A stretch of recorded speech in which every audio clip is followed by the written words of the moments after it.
Presidência da República, Casa Civil, Subchefia para Assuntos Jurídicos, Lei nº 9.784, de 29 de janeiro de 1999.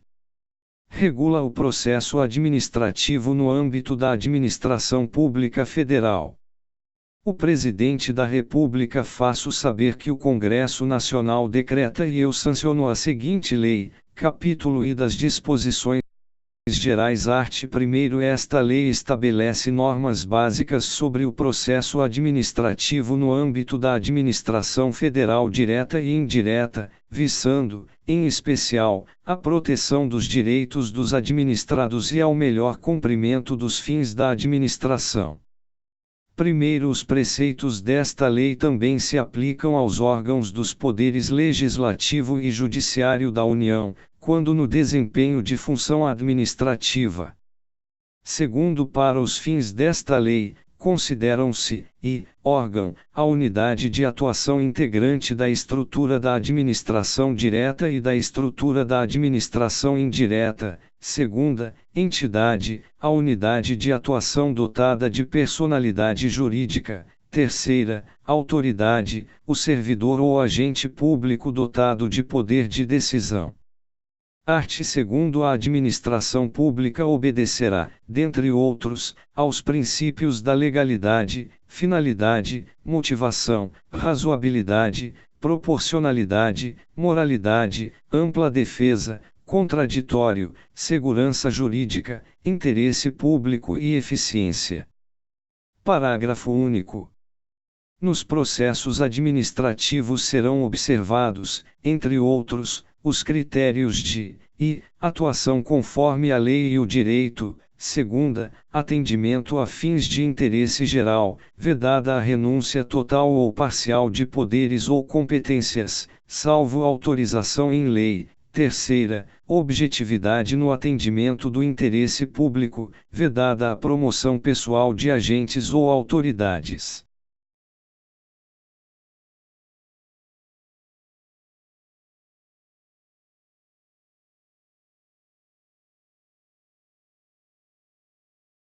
Quarta, atuação segundo padrões éticos de probidade, decoro e boa-fé. Divulgação oficial dos atos administrativos, ressalvadas as hipóteses de sigilo previstas na Constituição. Sexta, adequação entre meios e fins, vedada a imposição de obrigações, restrições e sanções em medida superior àquelas estritamente necessárias ao atendimento do interesse público. Sétima, indicação dos pressupostos de fato e de direito que determinarem a decisão. Oitava, observância das formalidades essenciais à garantia dos direitos dos administrados. Nona, adoção de formas simples, suficientes para propiciar adequado grau de certeza, segurança e respeito aos direitos dos administrados.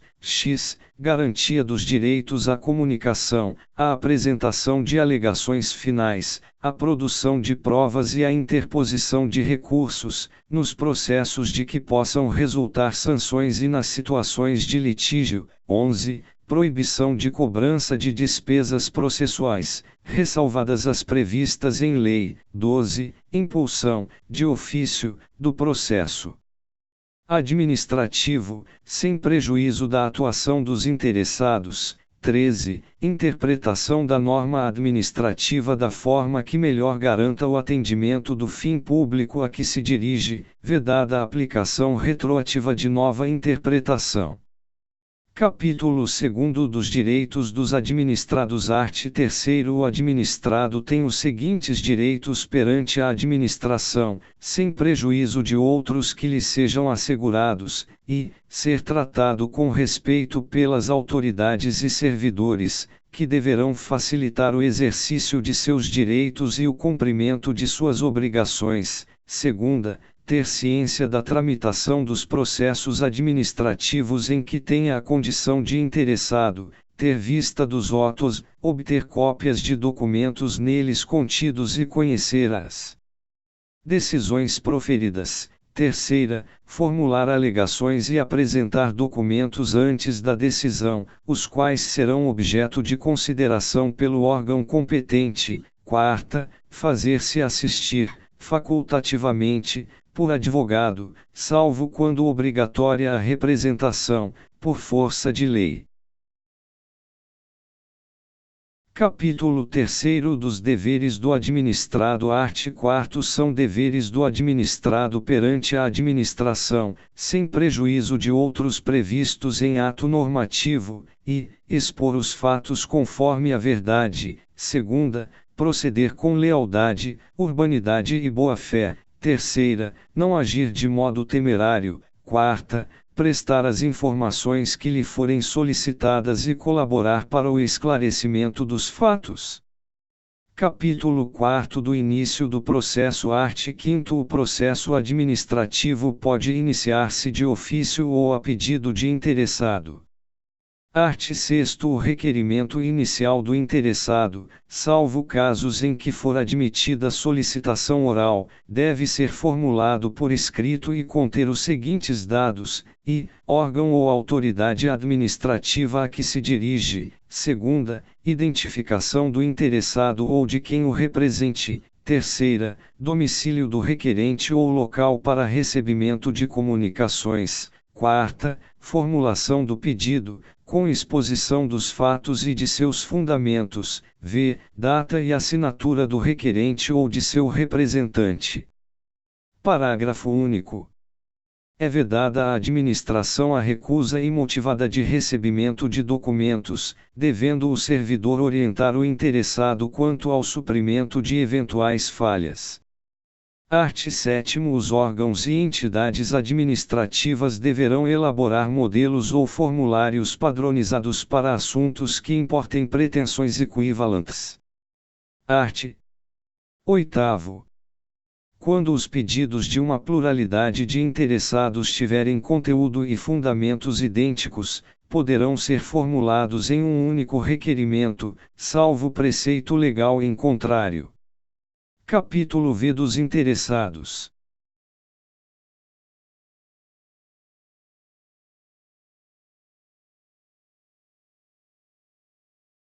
Art. 9 São legitimados como interessados no processo administrativo, pessoas físicas ou jurídicas que o iniciem como titulares de direitos ou interesses individuais ou no exercício do direito de representação. Segunda, aqueles que, sem terem iniciado o processo, têm direitos ou interesses que possam ser afetados pela decisão a ser adotada. Terceira, as organizações e associações representativas, no tocante a direitos e interesses coletivos. Quarta, as pessoas ou as associações legalmente constituídas quanto a direitos ou interesses difusos.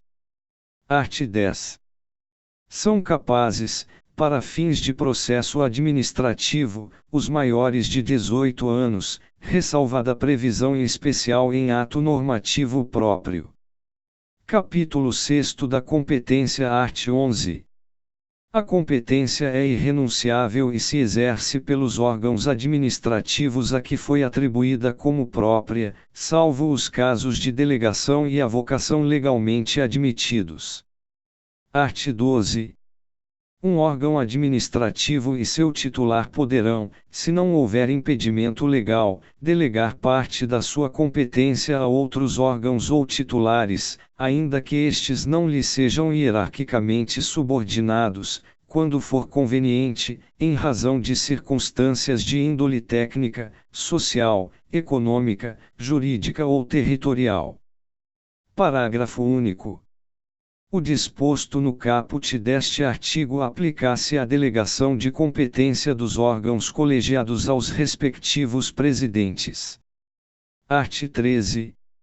Não podem ser objeto de delegação, a edição de atos de caráter normativo. Segunda, a decisão de recursos administrativos. Terceira, as matérias de competência exclusiva do órgão ou autoridade. Art. 14. O ato de delegação e sua revogação deverão ser publicados no meio oficial. Primeiro, o ato de delegação especificará as matérias e poderes transferidos, os limites da atuação do delegado, a duração e os objetivos da delegação e o recurso cabível, podendo conter ressalva de exercício da atribuição delegada. Segundo, o ato de delegação é revogável a qualquer tempo pela autoridade delegante. Terceiro, as decisões adotadas por delegação devem mencionar explicitamente esta qualidade e considerar-se-ão editadas pelo delegado. Art. 15. Será permitida, em caráter excepcional e por motivos relevantes devidamente justificados, a avocação temporária de competência atribuída a órgão hierarquicamente inferior. Art. 16. Os órgãos e entidades administrativas divulgarão publicamente os locais das respectivas sedes e, quando conveniente, a unidade fundacional competente em matéria de interesse especial. Art. 17. Inexistindo competência legal específica, o processo administrativo deverá ser iniciado perante a autoridade de menor grau hierárquico para decidir. Capítulo 7 dos impedimentos e da suspeição. Art. 18. É impedido de atuar em processo administrativo o servidor ou autoridade que, tenha interesse direto ou indireto na matéria, segunda, tenha participado ou venha a participar como perito, testemunha ou representante, ou se tais situações ocorrem quanto ao cônjuge, companheiro ou parente e afins até o terceiro grau. Terceira, esteja litigando judicial ou administrativamente com o interessado ou respectivo cônjuge ou companheiro. Art. 19. A autoridade ou servidor que incorrer em impedimento deve comunicar o fato à autoridade competente, abstendo-se de atuar. Parágrafo único. A omissão do dever de comunicar o impedimento constitui falta grave, para efeitos disciplinares. Art. 20. Pode ser arguida a suspeição de autoridade ou servidor que tenha amizade íntima ou inimizade notória com algum dos interessados ou com os respectivos cônjuges, companheiros, parentes e afins até o terceiro grau. Art. 21. O indeferimento de alegação de suspeição poderá ser objeto de recurso, sem efeito suspensivo. Capítulo 8 da forma, tempo e lugar dos atos do processo. Art. 22. Os atos do processo administrativo não dependem de forma determinada senão quando a lei expressamente a exigir. Primeiro, os atos do processo devem ser produzidos por escrito, em vernáculo, com a data e o local de sua realização e a assinatura da autoridade responsável. Segundo, salvo imposição legal, o reconhecimento de firma somente será exigido quando houver dúvida de autenticidade. Terceiro, a autenticação de documentos exigidos em cópia poderá ser feita pelo órgão administrativo. Quarto, o processo deverá ter suas páginas numeradas sequencialmente e rubricadas. Art. 23. Os atos do processo devem realizar-se em dias úteis, no horário normal de funcionamento da repartição na qual tramitar o processo. Parágrafo único. Serão concluídos depois do horário normal os atos já iniciados, cujo adiamento prejudique o curso regular do procedimento ou cause dano ao interessado ou à administração. Art. 24. Inexistindo disposição específica, os atos do órgão ou autoridade responsável pelo processo e dos administrados que dele participem devem ser praticados no prazo de 5 dias, salvo motivo de força maior. Parágrafo único. O prazo previsto neste artigo pode ser dilatado até o dobro, mediante comprovada justificação. Art. 25. Os atos do processo devem realizar-se preferencialmente na sede do órgão, cientificando-se o interessado se outro for o local de realização. Capítulo 9 da Comunicação dos Atos, art. 26. O órgão competente perante o qual tramita o processo administrativo determinará a intimação do interessado para a ciência de decisão ou a efetivação de diligências. Primeiro, a intimação deverá conter identificação do intimado e nome do órgão ou entidade administrativa. Segunda, finalidade da intimação. Terceira, data, hora e local em que deve comparecer. Quarta, se o intimado deve comparecer pessoalmente, ou fazer-se representar. V. Informação da continuidade do processo independentemente do seu comparecimento.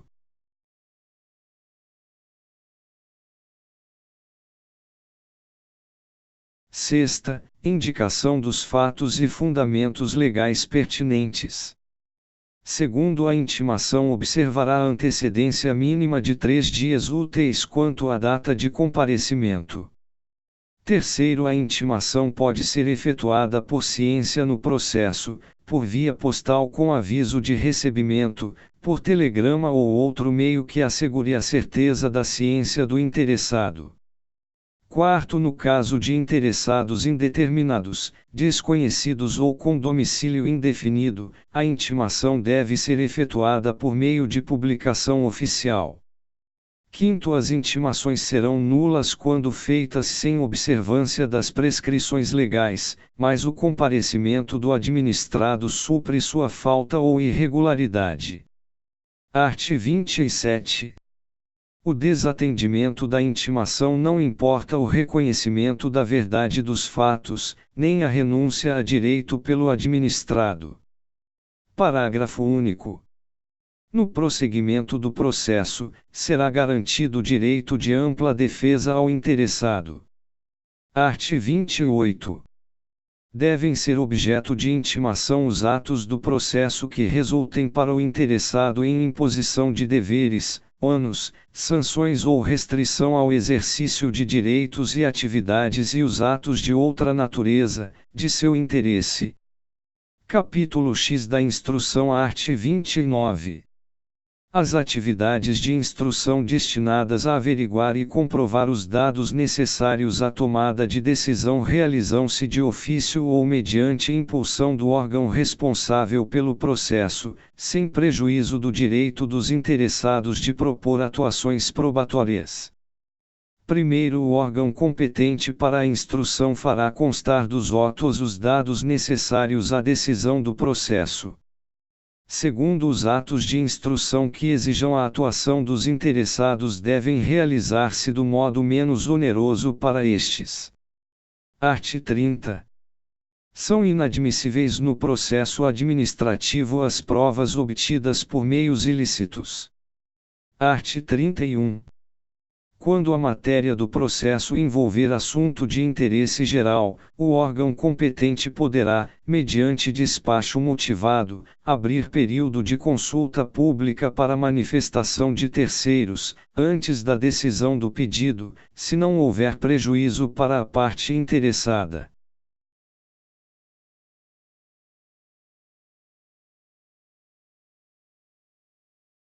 Primeiro, a abertura da consulta pública será objeto de divulgação pelos meios oficiais, a fim de que pessoas físicas ou jurídicas possam examinar os autos, fixando-se prazo para oferecimento de alegações escritas.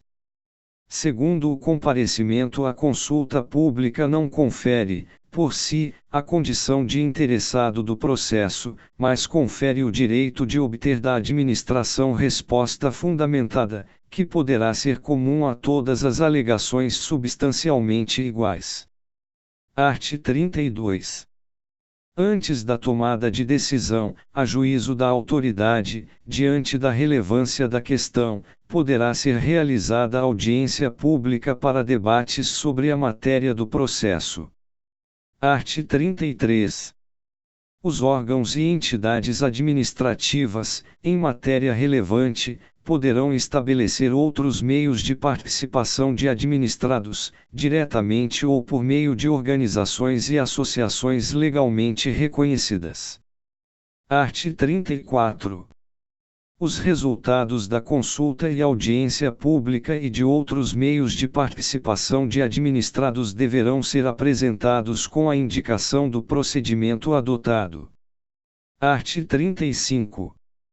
Quando necessária a instrução do processo, a audiência de outros órgãos ou entidades administrativas poderá ser realizada em reunião conjunta, com a participação de titulares ou representantes dos órgãos competentes, lavrando-se a respectiva ata, a ser juntada aos autos.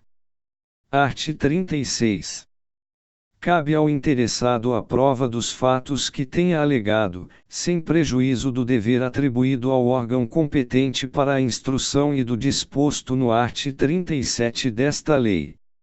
Art. 37.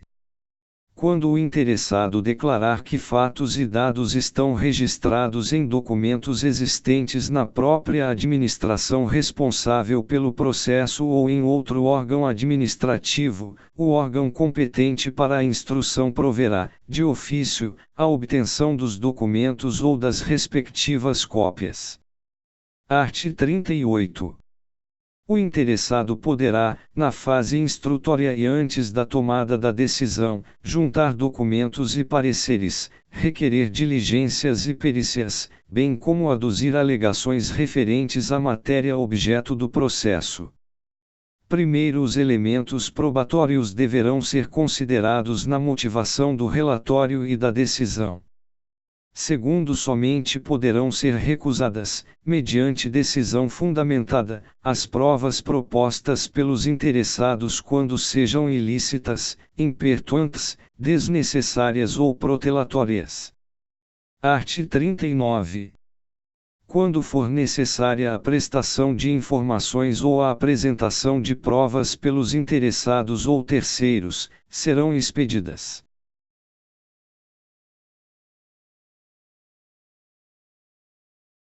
Intimações para esse fim, mencionando-se data, prazo, forma e condições de atendimento. Parágrafo único. Não sendo atendida a intimação, poderá o órgão competente, se entender relevante a matéria, suprir de ofício a omissão, não se eximindo de proferir a decisão. Art. 40. Quando dados, atuações ou documentos solicitados ao interessado forem necessários à apreciação de pedido formulado, o não atendimento no prazo fixado pela administração para a respectiva apresentação implicará arquivamento do processo.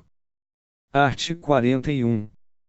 Os interessados serão intimados de prova ou diligência ordenada, com antecedência mínima de 3 dias úteis, mencionando-se data, hora e local de realização. Art. 42. Quando deva ser obrigatoriamente ouvido um órgão consultivo, o parecer deverá ser emitido no prazo máximo de 15 dias, salvo norma especial ou comprovada necessidade de maior prazo. Primeiro, se um parecer obrigatório e vinculante deixar de ser emitido no prazo fixado, o processo não terá seguimento até a respectiva apresentação, responsabilizando-se quem der causa ao atraso. Segundo, se um parecer obrigatório e não vinculante deixar de ser emitido no prazo fixado, o processo poderá ter prosseguimento e ser decidido com sua dispensa, sem prejuízo da responsabilidade de quem se omitiu no atendimento. Art. 43. Quando por disposição de ato normativo devam ser previamente obtidos laudos técnicos de órgãos administrativos e estes não cumprirem o encargo no prazo assinalado, o órgão responsável pela instrução deverá solicitar laudo técnico de outro órgão dotado de qualificação e capacidade técnica equivalentes. Art. 44. Encerrada a instrução, o interessado terá o direito de manifestar-se no prazo máximo de 10 dias, salvo se outro prazo for legalmente fixado. Art. 45. Em caso de risco iminente, a administração pública poderá motivadamente adotar providências acauteladoras sem a prévia manifestação do interessado. Art. 46. Os interessados têm direito à vista do processo e a obter certidões ou cópias reprográficas dos dados e documentos que o integram, ressalvados os dados e documentos de terceiros protegidos por sigilo ou pelo direito à privacidade, à honra e à imagem. Art. 47. O órgão de instrução que não for competente para emitir a decisão final elaborará relatório indicando o pedido inicial, o conteúdo das fases do procedimento e formulará proposta de decisão, objetivamente justificada, encaminhando o processo à autoridade competente. Capítulo 11 do dever de decidir. Art. 48. A administração tem o dever de explicitamente emitir decisão nos processos administrativos e sobre solicitações ou reclamações, em matéria de sua competência. Art. 49. Concluída a instrução de processo administrativo, a administração tem o prazo de até 30 dias para decidir, salvo prorrogação por igual período expressamente motivada. Capítulo 12 da motivação. Art. 50. Os atos administrativos deverão ser motivados, com indicação dos fatos e dos fundamentos jurídicos, quando, neguem, limitem ou afetem direitos ou interesses, segunda, imponham ou agravem deveres, encargos ou sanções, terceira, decidam processos administrativos de concurso ou seleção pública, quarta, dispensem ou declarem a inexigibilidade de processo licitatório, decidam recursos administrativos, sexta, decorram de reexame de ofício, sétima, deixem de aplicar jurisprudência firmada sobre a questão ou discrepem de pareceres, laudos, propostas e relatórios oficiais. Oitava, importem anulação, revogação, suspensão ou convalidação de ato administrativo. Primeiro, a motivação deve ser explícita, clara e congruente, podendo consistir em declaração de concordância com fundamentos de anteriores pareceres, informações, decisões ou propostas, que, neste caso, serão parte integrante do ato. Segundo, na solução de vários assuntos da mesma natureza, pode ser utilizado meio mecânico que reproduza os fundamentos das decisões, desde que não prejudique direito ou garantia dos interessados. Terceiro, a motivação das decisões de órgãos colegiados e comissões ou de decisões orais constará da respectiva ata ou de termo escrito. Capítulo 13 da desistência e outros casos de extinção do processo. Art. 51.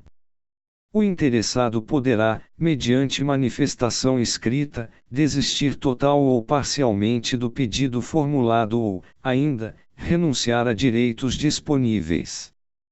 Primeiro, havendo vários interessados, a desistência ou renúncia atinge somente quem a tenha formulado. Segundo, a desistência ou renúncia do interessado, conforme o caso, não prejudica o prosseguimento do processo, se a administração considerar que o interesse público assim o exige. Art. 52.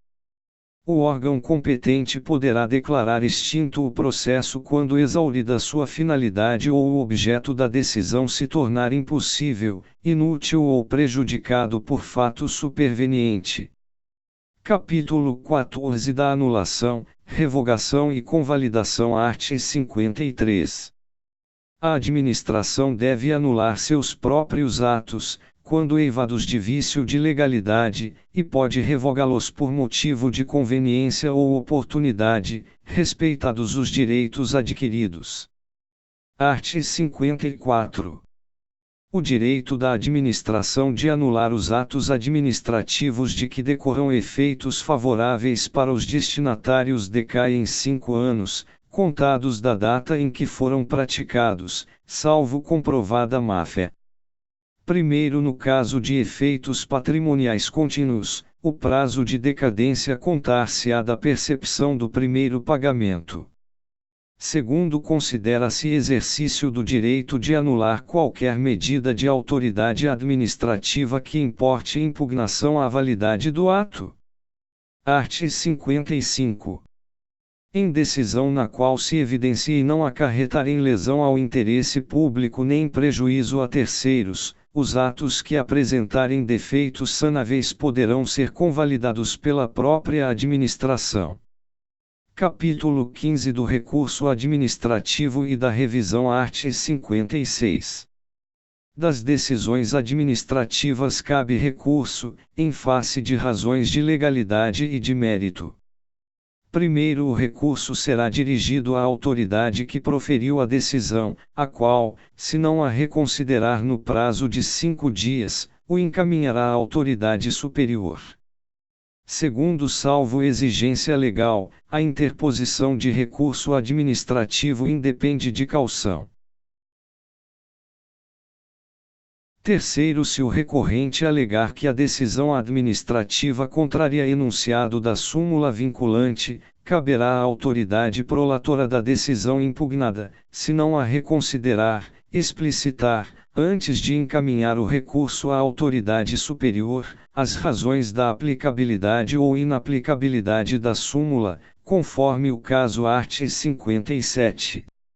O recurso administrativo tramitará no máximo por 3 instâncias administrativas, salvo disposição legal diversa.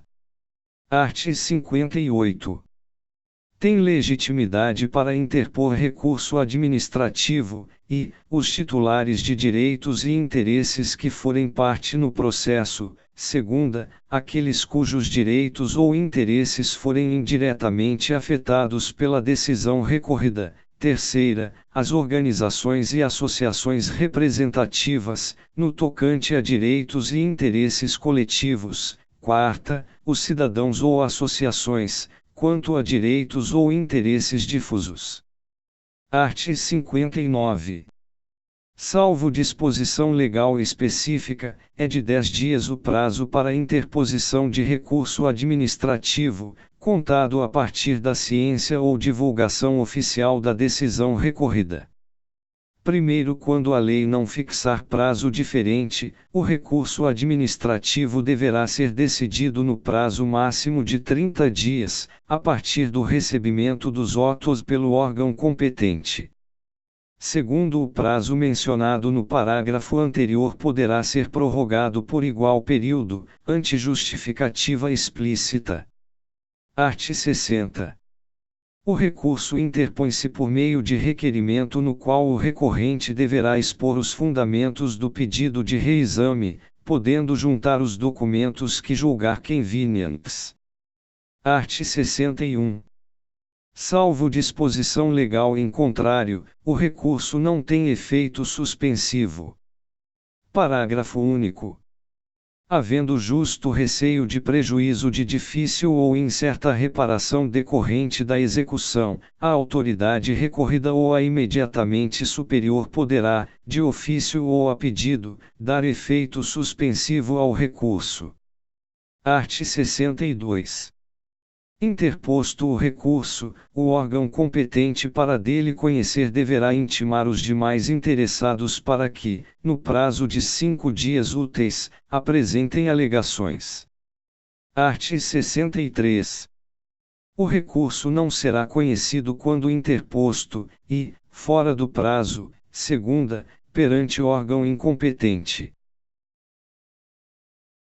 Terceira, por quem não seja legitimado. Quarta, após exaurida a esfera administrativa. Primeiro, na hipótese do inciso segundo, será indicada ao recorrente a autoridade competente, sendo-lhe devolvido o prazo para recurso. Segundo, o não conhecimento do recurso não impede a administração de rever de ofício o ato ilegal, desde que não ocorrida preclusão administrativa. Art. 64. O órgão competente para decidir o recurso poderá confirmar, modificar, anular ou revogar, total ou parcialmente, a decisão recorrida, se a matéria for de sua competência. Parágrafo único. Se da aplicação do disposto neste artigo puder decorrer gravame à situação do recorrente, este deverá ser cientificado para que formule suas alegações antes da decisão. Art. 64-A. Se o recorrente alegar violação de enunciado da súmula vinculante, o órgão competente para decidir o recurso explicitará as razões da aplicabilidade ou inaplicabilidade da súmula, conforme o caso. Art. 64-B. Acolhida pelo Supremo Tribunal Federal a reclamação fundada em violação de enunciado da súmula vinculante, dar-se-á ciência à autoridade prolatora e ao órgão competente para o julgamento do recurso, que deverão adequar as futuras decisões administrativas em casos semelhantes, sob pena de responsabilização pessoal nas esferas civil, administrativa e penal. Art. 65. Os processos administrativos de que resultem sanções poderão ser revistos, a qualquer tempo, a pedido ou de ofício, quando surgirem fatos novos ou circunstâncias relevantes suscetíveis de justificar a inadequação da sanção aplicada. Parágrafo único. Da revisão do processo não poderá resultar agravamento da sanção. Capítulo 16 dos prazos. Art. 66. Os prazos começam a correr a partir da data da cientificação oficial, excluindo-se da contagem o dia do começo e incluindo-se o do vencimento.